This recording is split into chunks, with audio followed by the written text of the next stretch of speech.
Um, there So was a, does Farishte mean angel then? yes. Oh, Yeah. okay. Ward, there was a passage there where it mentions that on the sixth plane you're safe. My feeling is that it should say on the fifth plane you're safe because you're no longer using your powers. Can we go to that little paragraph? I thought it said fifth plane because we hadn't gotten to the sixth plane yet. Right, but I think the typing is saying sixth, unless I misread. Did it say sixth? Yes. If so, it's a typo, huh? Yeah. Where would that be? I think it would be around 260, right? 260? I'm sorry, 266. Yeah. Yeah. Fifth plane. See at the bottom, it says we finished there we go. This is the, Yeah. Okay, I'd have to check at the source text, but I think the source text probably says that. Mhm. It would be true of the sixth plane also. It does seem funny here. Yeah. Yeah. I'd have to look at the source text, but Okay, thanks. I have something else too, but I forgot, so I'll let others go ahead.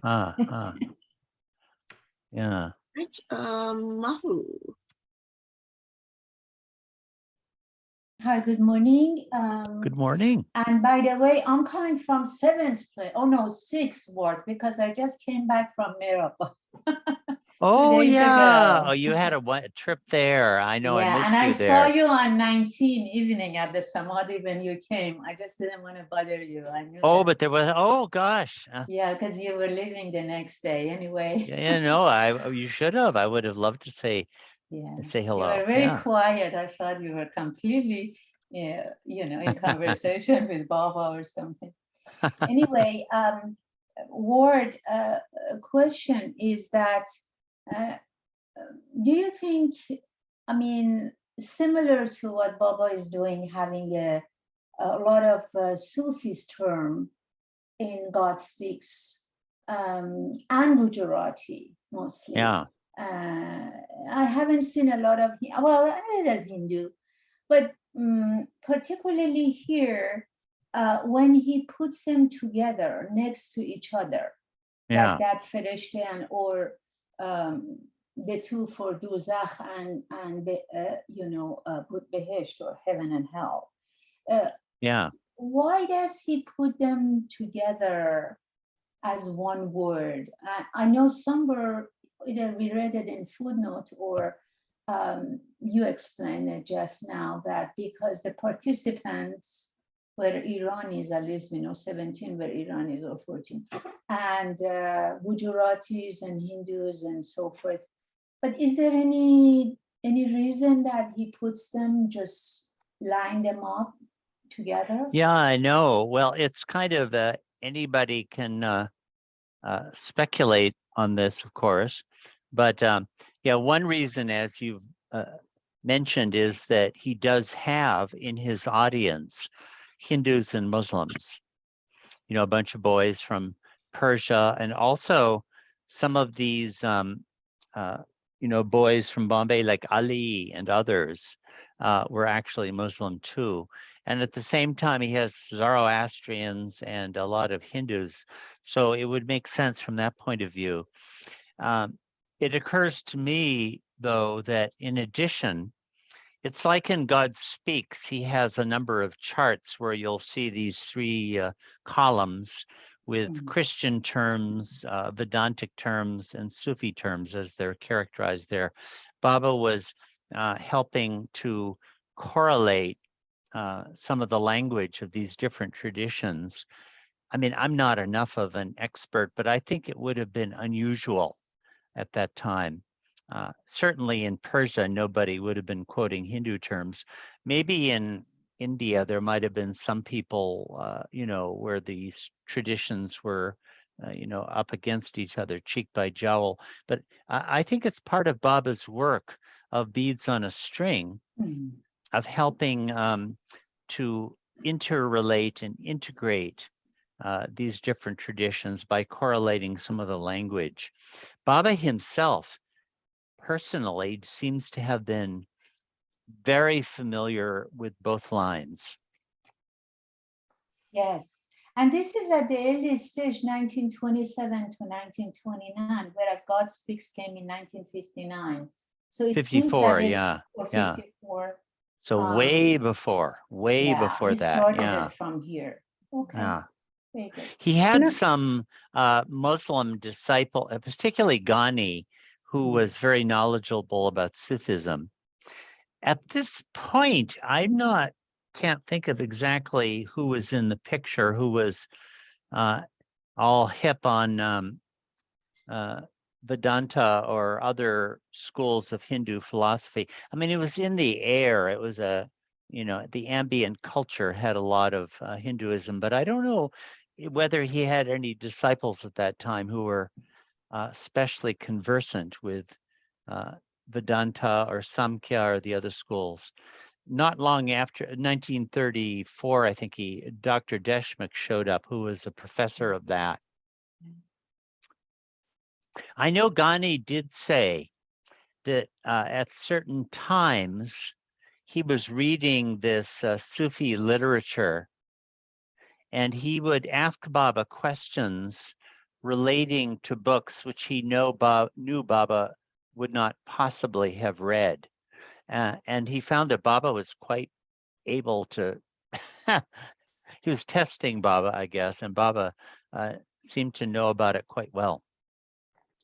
The other thought I had as Mahu is asking the question is, Baba was probably in his most natural multilingual state, where I know myself, when I'm in Iran, I start speaking Farsi and Turkish and English all at once in the same sentence.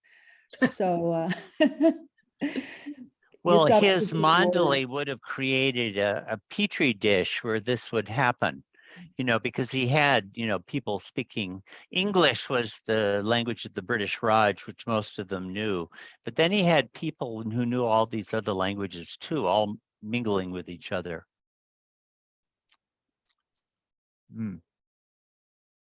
Yeah, Okay. thank you. Thank you. Next is me. So I'm on the same page there. Can you just move up a little bit into that paragraph there? Yeah.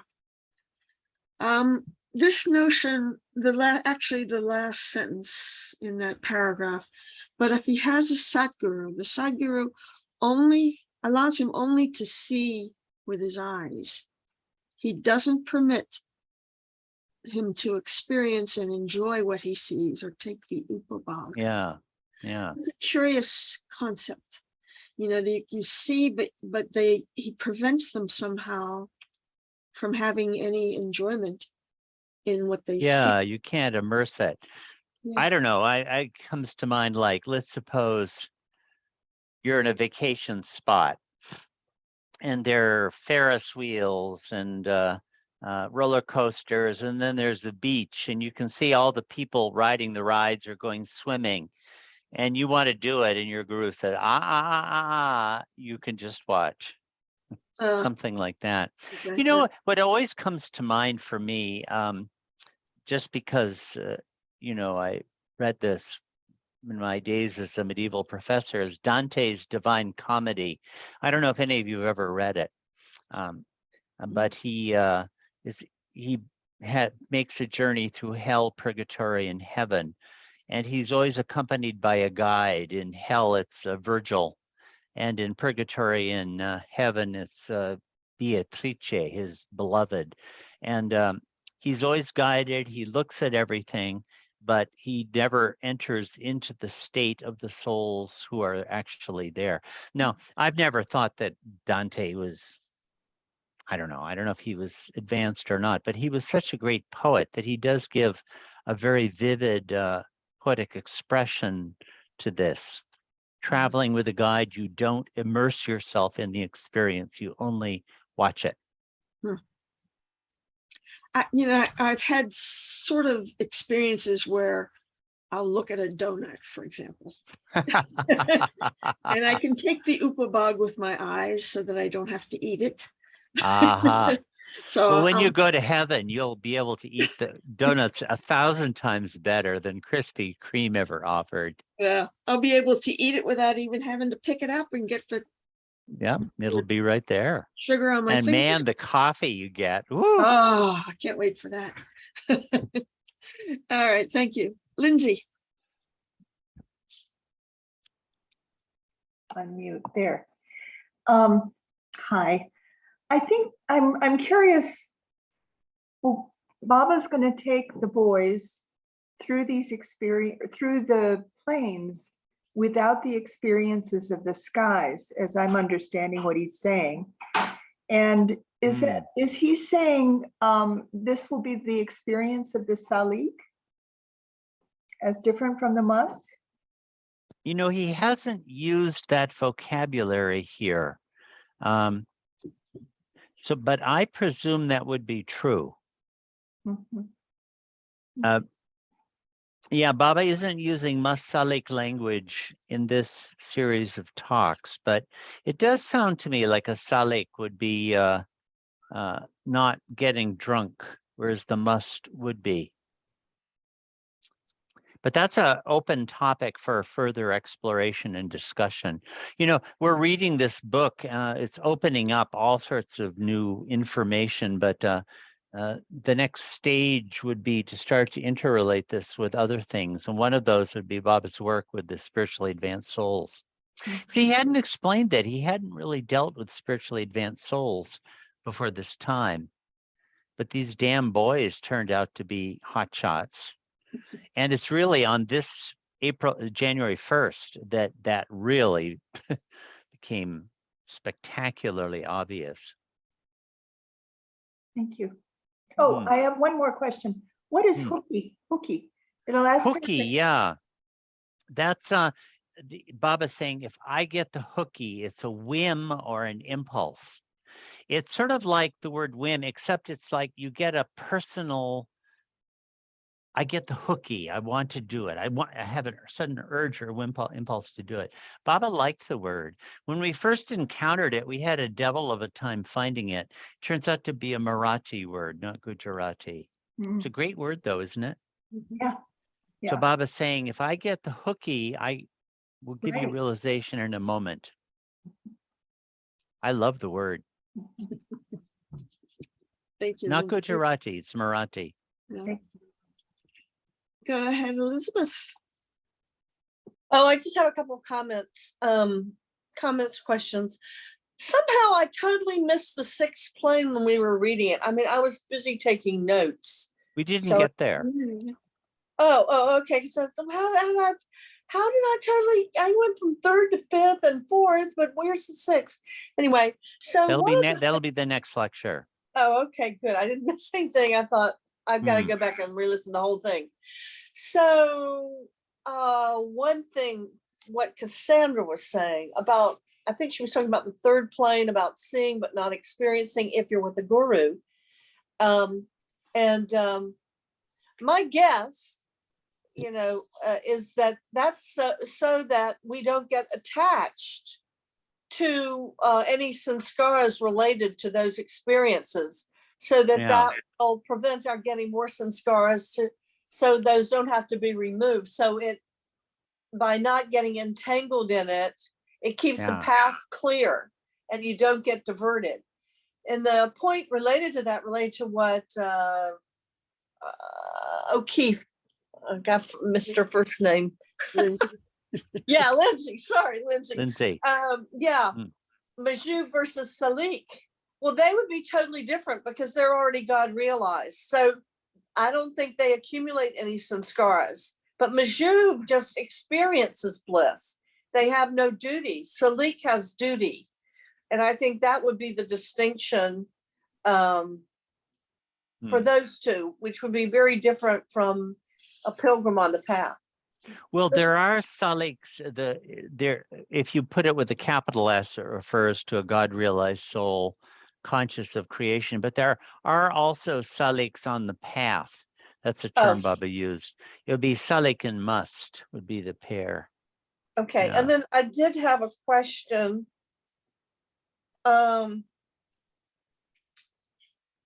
So there was something about a distinction between people in the second sky and not trapped in the delusion or heaven or hell, I guess if you're with the guru. And then he made a distinction between an ordinary human being on the gross body and something else, but I didn't get that part. Was that Well, this paragraph that's there right now is the one dealing with that. oh, So a pilgrim on the second plane sees in heaven and hell and can experience them while in his gross body. Where in the second plane, you probably can see this stuff. I don't know, maybe you can even see people experiencing the heaven and hell states. Baba doesn't explicitly say so, but it sounds like it. Whereas when you're a gross conscious person, you're immersed in your own subjectivity. So I don't think an ordinary gross conscious person in heaven or hell would really be alive to the greater environment. You're sort of absorbed in your own past and reviewing your own experience, and you don't really see where you are. Whereas a pilgrim on that plane would know know where they are. so who was he comparing? Was he comparing? So, but if he has a sadguru, the sadguru allows him only to see with his eyes. He doesn't permit him the sadhak as a desire to experience and enjoy what he sees. So is that what he said? Because I missed that part. That Yeah. That sentence there seems to me, I interpret that as being applicable really to all of these planes. If he has a Sadguru, the Sadguru allows him only to see with his eyes. He doesn't permit the Sadak as a desirer to experience and enjoy what he sees. Now, what that would be on the second plane, if you don't have a Sadguru, I don't know, maybe you'd sort of get entangled in seeing all these people in heaven or hell, or you get caught up in it somehow. He doesn't really explain it very fully. you find a good donut. I'll find a Yeah. good donut. Yeah, man, I'm gonna, But this is different than being veiled, yeah. right? So Yeah, that's if why you're I'm kind of veiled, you're not conscious of any of this, not experiencing even the sight, right? right? Yeah. You're totally unaware of the plane and the sky. You don't see anything. Hmm. You're just But gross how conscious. does one know if one's veiled or not? I mean, You who don't. knows who's veiled? You don't No. know. That's the very point of it. So like Baba's Mandali, for example, most of them would have been under veil. But I mean, I'm we, sure they had no idea what their level of advancement was. so we as ordinary people, at least we think we're ordinary. Some of us could be veiled and not know it, right? Could be. But we shouldn't assume that, of course. I think that's Baba's trick. Uh, That he left us with this notion of, well, I could be higher up. Maybe I'm just I could veiled. be advanced or veil. Yeah, In my own case, I'm such a fine lover of Baba that I came with my own veil of lust, greed, and anger so thick, there's no danger at all of any light getting through. So Baba doesn't have to worry about me. Okay, thank you. We could all be in for big surprises. Who knows? By the way, there is that very interesting implication that there are certain people on the third plane who are involved in heaven and hell. It's just a little hint, but Yeah. it just comes to my mind, having been a reader of Dante, that maybe these devils and angels are actually people, souls a little bit more advanced. So where they have is that? Oh, I'm sorry. Yeah, it was in this section. Anyway, it's later on in this section where it seems that they might come down and get involved in the heaven and hell experience of others. So they have to do a commute from the third plane to the second. I wonder if it's like LA and there's a lot of traffic and you arrive late because going from the third plane to the second, all these souls cluttering up the way. Yeah, Also, I think there's gonna be a huge traffic jam coming up. So Ward, you're not talking about when you're on the fifth plane or fourth plane and you command devils or angels. You're not talking about that. You're talking about something He else. does mention that in what we read, that on the fourth plane, you have control of people on the third plane and you can get them to do things. He does say Okay. that. And the Mm. Wally does that. The isn't it the Wally who controls the fifth planer controls the fourth planer, right? Yeah. Yeah, apparently the fourth plane can control third planers too, he says here. But yeah, there's this interesting thing he says that on the fifth plane, I don't know where Baba ever said this anywhere else. He says the fifth one on the Arif is the term he uses here. He uses the term Wali elsewhere, but the Arif actually has all these fourth plane powers, he says, but he never uses them. Yeah. And Baba says there's never been a single case of anyone using them because they know better. Well, in the Nothing and the Everything, Bell definitely states that the fifth planer has to control the fourth planer, and Right. it's a way of protection. So the fifth planer does that by controlling thoughts, Yeah. and that's the way he controls the fourth planer. Okay, Yeah. let's go on to Mahu. Yeah. Are you ready, dear? You have to unmute.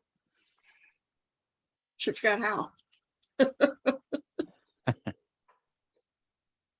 I'm sorry, but I can't see the screen. I've been, where is it? Anyway, At all? at I all. have it. I just, math has to do with my set. Oh, now I said, well, I'm sorry. Okay.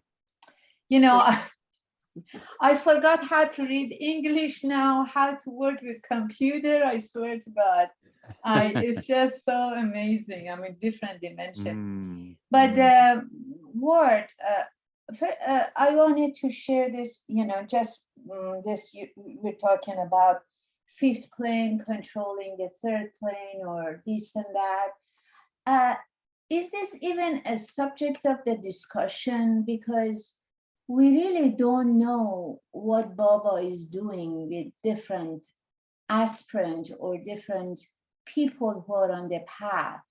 Some unrailed, some have explicit experience like Esfandiar, some aren't, like Mandelis and so forth. So even for us to discuss with our, mind, with my limited mind, if I discuss, I'm just finding it a little bit, maybe, just speaking for the sake of speaking of a conversation, but why do we even have to concern ourselves with this planar, control this planar and whatnot? I just thought I'd say this in a parenthesis.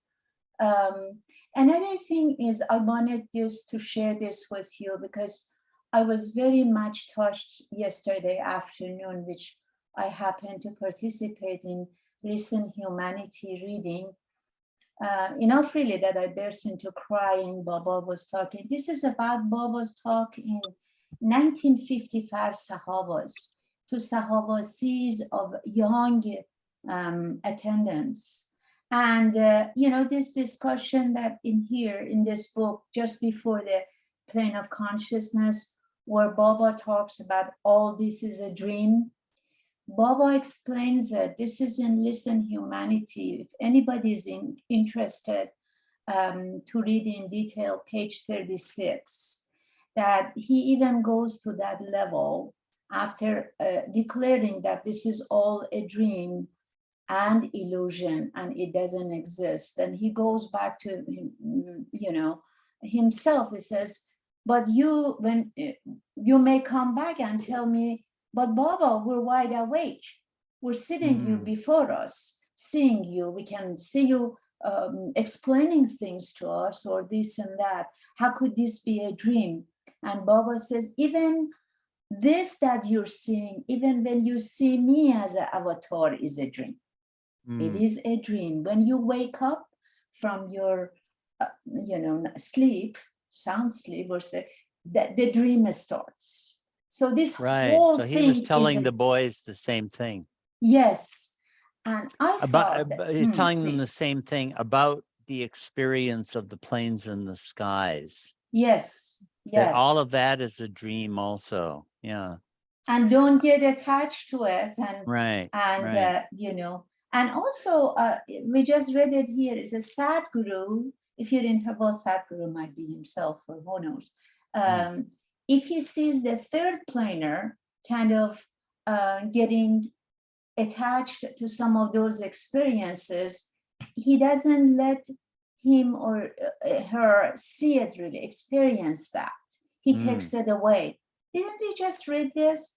I thought that was very interesting, that we are being watched closely, in other words, by our Yeah. master. So we shouldn't be taking this lightly, that every action that we do, every word that we utter, or every thought that we may have, he's watching us and helping us, of course, which we're very fortunate. That's all I wanted to say. Yeah. For many of us, or most of us, this description of the planes and the skies is interesting information, but of no immediate relevance. Yeah. I'm not expecting to be going up to the second, third, and fourth plane anytime today. But notice that the audience he was giving this to, a bunch of them did have these experiences within 10 days of his giving these talks. A whole bunch of them started to experience this. So Well, it was I'm gonna- relevant to them. I'm going to kind of disagree with both of you. In that I think there is real value in seeing these things in our own experience. So, Mhm. the planes are interconnected. Mhm. We still have subtle experiences. We're just not aware of them. In Mhm. other words, they don't catch our consciousness. But when I hear things like this notion that the guru doesn't allow the pilgrim to take the upabhag of something, but he allows him to see it. I can relate to that in the sense of time, the times when I have an experience and I look at the experience and I think, isn't it interesting that that didn't provoke me? Isn't it interesting that that didn't get me angry? And by noticing that, I notice something is changing in me. And I truly believe that it's important that we do that. That how our experience can transition from fully gross experience to a less gross experience. Yeah. Yeah, if we have a control over it, and if it helps us loving Baba more and strengthening our faith in him, that would be useful. Otherwise, if we feel like, whoa, now I can cure myself with this illness. Now I can cure this guy who's falling to die or something. I think, we're always subject to self-delusion. I mean, That's right, if you don't yeah. hang on to the guru, to Baba's Dhamma, that's the biggest reason I think it's so helpful. Is I can easily get more deluded. I'm trying to be less deluded. So one of the things that I get from these particular talks, and it's just a subjective reading here, is that it gave me a strong, powerful feeling that the third plane really is way beyond the second. Yeah. I mean, I think when you have the experience of the first plane and you see those light globes, it's like probably a lot of people think I'm God. And I think a lot of people who have mystical experiences, they'll say, I saw God. And, for a lot of people, it's just a fancy or something like that. But for some people, they probably had a real experience. But if you had an experience of the first plane, it would be so overwhelming that you would think that. But the third plane is a totally different orbit, a different dimension, way beyond even the heaven state. But it's only the third plane, for heaven's sakes. It also seems like the third plane is very heavily populated. The higher planes don't seem to be. Like Baba doesn't talk about angels and he's used the word fareshte, and then he uses the Hindu term dev. If you've read much Hindu literature like the Vedas and the Vedic Puranas, there are all these stories about the devas and devis, Indra and all these other gods. It's almost like Greek mythology, any of you who may know that, with Aphrodite and Apollo and Athena and Zeus and Ares and so forth. The Hindu mythology has similar gods and goddesses. It would be very well familiar to readers of that literature. So apparently this is where all of that is. Third plane. Okay, Elizabeth. So I just got part of this. It said that once you leave the body and you're on a certain level, that you have to spend X number of yugas or something, like these really long cycles there. I don't know whether that Okay, was that's a special case. Oh. He says it is possible for someone to on the third plane to enter into that first subdivision of the third plane and stay there for an entire cycle of yugas. which is over- what, like, how many millions of years is that? Is that like Yeah, I know. 4 lakhs or something? Well, Hindu accounts give these huge number of years. I think a cycle of 4-year yugas might be something like 4 million years. I've never been prepared to believe those numbers literally, but it would be the cycle of the Satya Yuga, Dvapara Yuga, Treta Yuga, and Kali Yuga, an entire cycle of those 4. Oh, and Yeah. what was the reason for having to stay there that long? Well, it's not that you have to stay there. It's that apparently through doing top and jop, certain kinds of austerities, you earn the prerogative to be there for that period of time. I suppose you have some kind of a function or job. Uh-huh. Interesting. Baba hasn't explained it all that much here, but this seems to be a special option when you're on the plains. Through certain top jop means certain kinds of austerities. If you if you read a lot of this Hindu literature, the Mahabharata and the Ramayana, and you see people doing yogis doing these austerities, apparently it is possible for an ordinary person to do such austerities that you become some sort of a god or goddess on this third plane, the third sky, for a period of a long time, millions of years probably. But at the end of your cycle of 4 yugas, then you have to reincarnate in the gross plane again. So Baba is referring to something that many people would have encountered in the Hindu literature. Uh-huh. So right there in that paragraph, it's saying the subtle bodies, okay, they're also known as angels, and their abode is Farishte Devlok. They secure a chance of descending and coming down to this world after only 4 cycles or yugas. They enjoy the Yeah. greatest happiness, Yeah. yet they pray for a body. Oh, yeah. Okay. Yeah.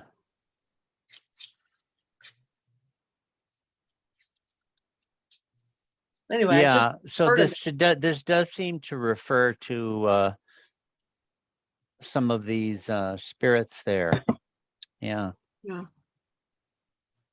so ghosts might be real.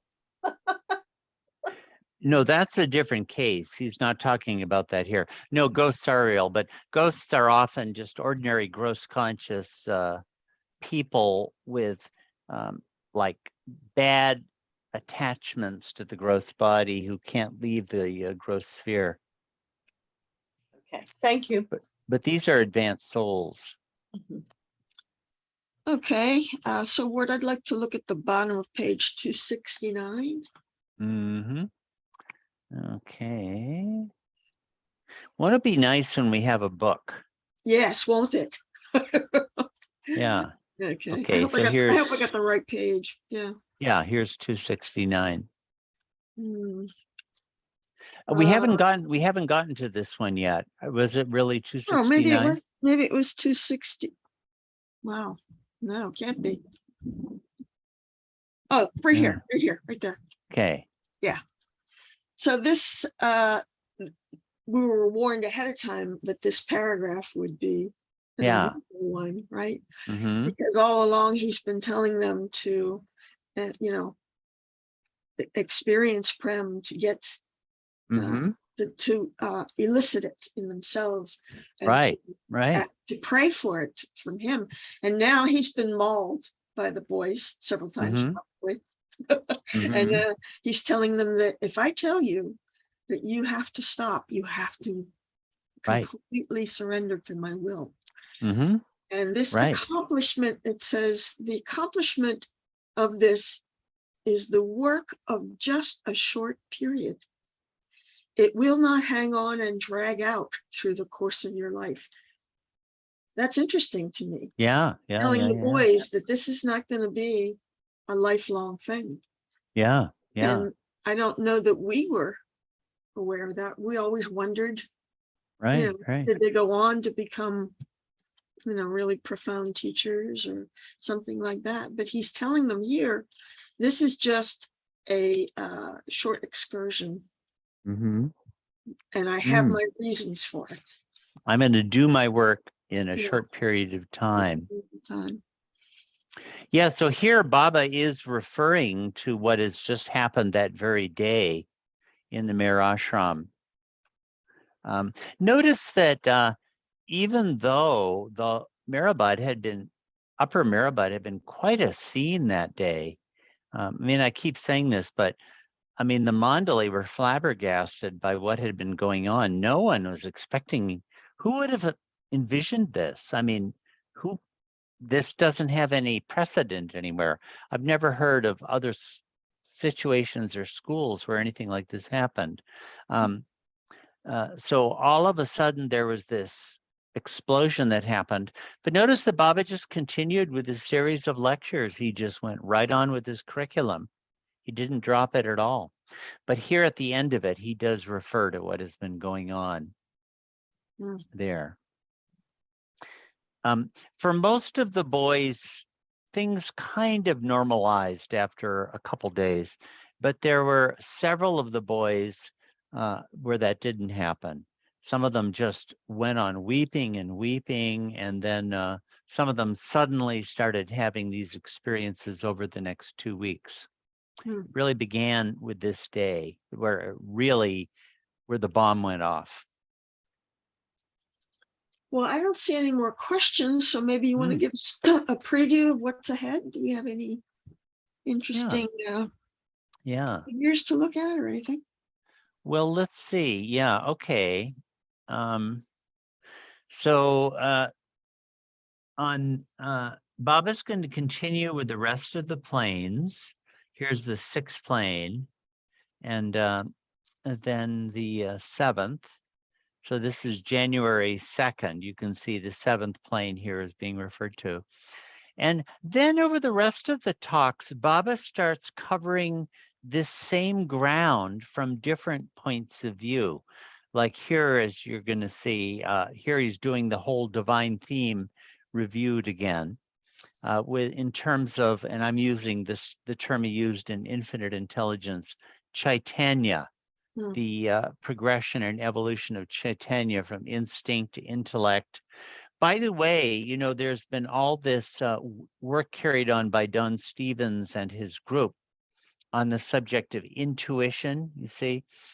So this gives a real context for intuition in the progression through the planes: inspiration, revelation, insight, intuition, illumination, ecstasy, divine sight.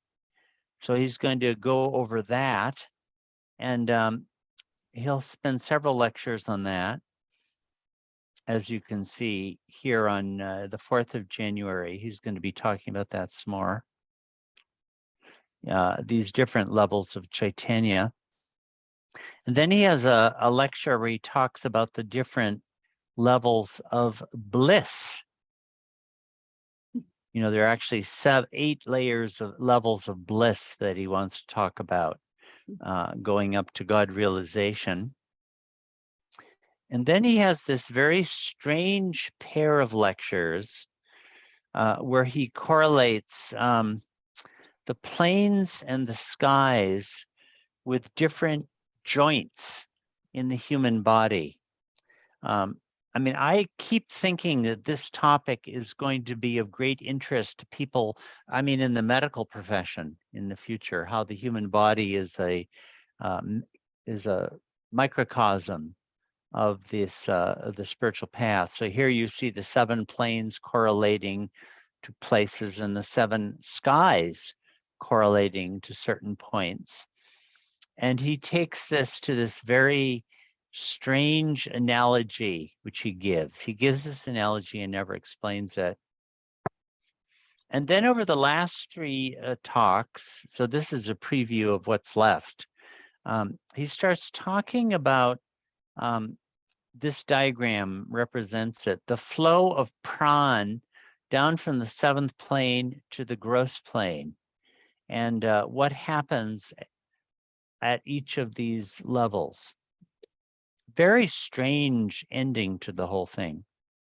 So that's what's in store. So And we that have would one. be the end- Yeah, that would be the end of the talks then, right?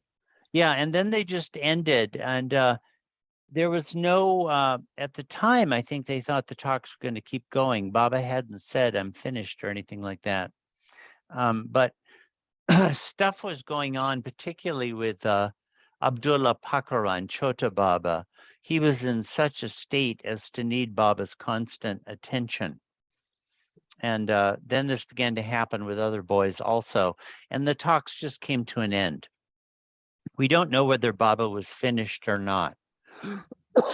But there weren't any more.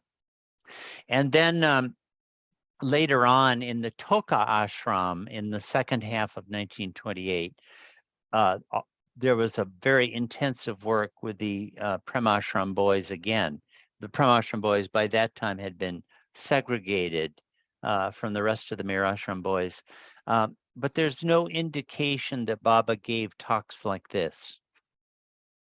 This was a one-time thing that never happened before and never happened again, as far as we know. Is that the place where some of the boys started to play hooky? Pretend that they were pretend they were Oh, no, Right. that started to happen right in this very month, in okay. January. Very good. Some of the boys started to act as though they were, being overpowered with love. So You get Baba had Baba's meetings attention. with the Mandali, and he didn't want to spoil the atmosphere. Mhm. But he didn't want the boys who weren't actually having this experience, and this is what's his concern. He didn't want them to lose the benefit of the education that they were getting. Mm. He Mm. said that when the time comes where you just can't control yourself and experience the ordinary state anymore, but until that happens, he was saying, go to your classes and do your homework. Okay, well, why don't you go ahead and stop the share? Right. We've had our review. We're going to hang on, Elizabeth, okay? I'd like to end the recording, but we need to say the Beloved's Prayer. So if everyone would please unmute, if you're willing to do that. Say the Beloved's Prayer with us to end the recording. Beloved Beloved God, God, Beloved God, us help all us all to love love you you more and more and more and more and still Still yet yet more. more. till we till become we worthy become worthy of union union with with you. you. Help us And all Help us all to to hold Hold fast fast to to Baba's Baba's command till the till the very till end. the till the very very end. end. Avatar, Avatar, Baba Baba Ki Ki Jai. Jai. Avatar, Avatar Baba Baba Ki Ki Jai. Jai.